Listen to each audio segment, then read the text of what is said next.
The last thing my neighbor expected was to watch his date walk away from him in disgust. But that's exactly what happened when he realized his car was gone.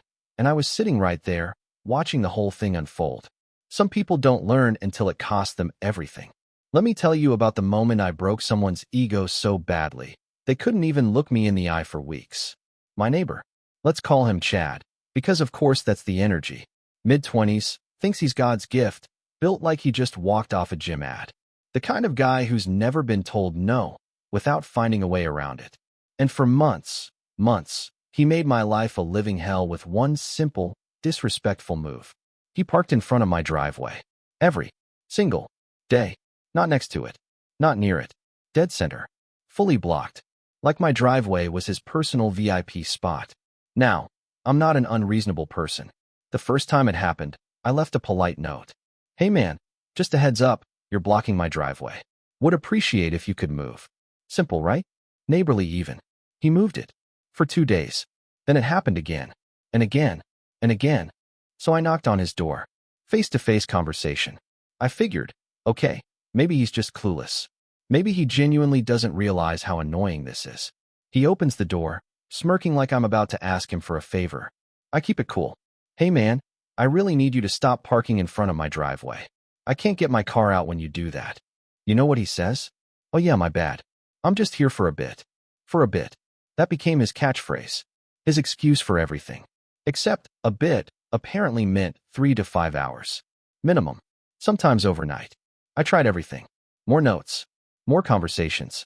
I even tried the classic passive-aggressive, I'm gonna park behind you so you can't leave move. But this guy? He just shrugged it off. Laughed, even.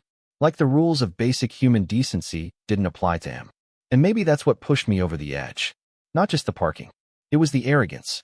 The way he looked at me like I was the problem. Like I was being dramatic for wanting access to my own driveway. So last week, I come home from work. Exhausted. Hungry. Just want to pull into my driveway, collapse on the couch, and forget the world exists for a few hours. And there it is. His crusty silver sedan.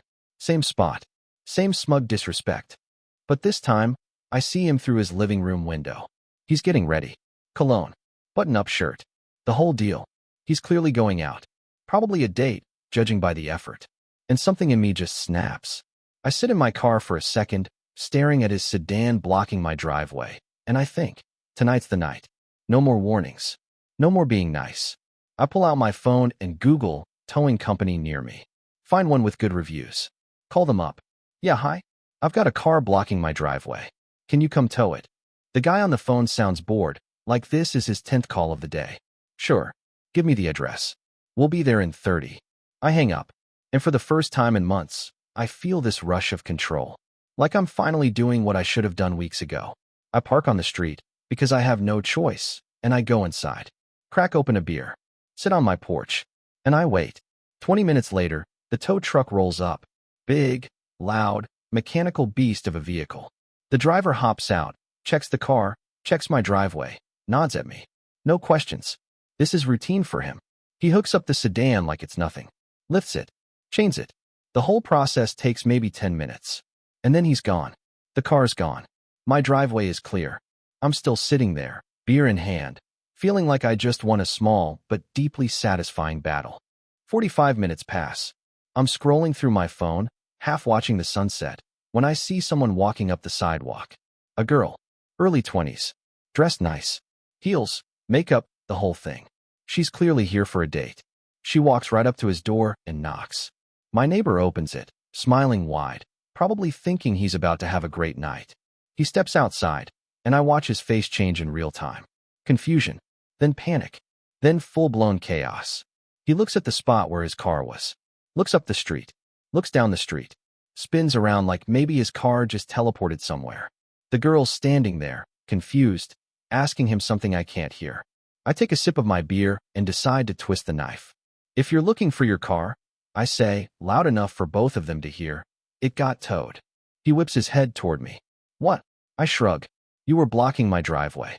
Again. His face goes red. Are you serious right now? You had my car towed. Yep. Dude. I told you. I was just here for a bit. 3 hours isn't a bit, man. And I warned you. Multiple times. He starts to argue, But the girl cuts him off. Wait. She's looking at him now, not me. You parked in front of his driveway? He tries to recover. It's not a big deal. Not a big deal. She crosses her arms. So you've just been blocking this guy's driveway this whole time? I mean, yeah, but... She doesn't even let him finish. She just shakes her head, looks at him like he's something she stepped in, and says, wow, that's trash. And then she walks away. No second chances. No, let's figure this out. Just gone. My neighbor stands there, frozen, watching her leave. He looks back at me, mouth open, like he's about to say something. But he doesn't. He just turns around, walks back inside, and slams the door. I sit there for another hour, finishing my beer, replaying the whole thing in my head. The look on his face when he saw his car was gone. The way the girl's expression shifted from excited to disgusted in about 5 seconds. The way he couldn't even defend himself because deep down, he knew he was wrong. That night, I slept like a baby. Since then, he hasn't blocked my driveway once. Not a single time. In fact, he parks like 2 blocks away now, even though there are closer spots. He avoids eye contact when we pass each other. And I haven't seen him bring a girl home since. I don't know if she told her friends. I don't know if it shattered his confidence or if he's just embarrassed. But something broke in him that night. And honestly, I don't feel bad about it. Because here's the thing, respect isn't optional. You can't just coast through life doing whatever you want, inconveniencing people, ignoring their boundaries, and expect zero consequences. He thought I wouldn't do anything. He thought I'd just keep leaving notes and knocking on his door like a pushover. He thought wrong.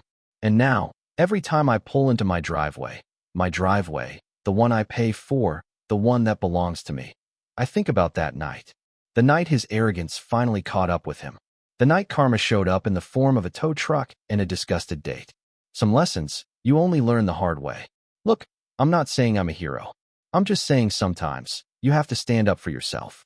And sometimes the universe rewards you with front row seats to someone's downfall. Do I regret it? Not for a second. Would I do it again? Absolutely. Because at the end of the day, people like him only understand one language: consequences. If you're into stories where entitled people finally get what's coming to them, hit that subscribe button. More revenge, more karma, more justice, coming at you every week. And hey, if you've got your own story, drop it in the comments. I read every single one. Catch you in the next one.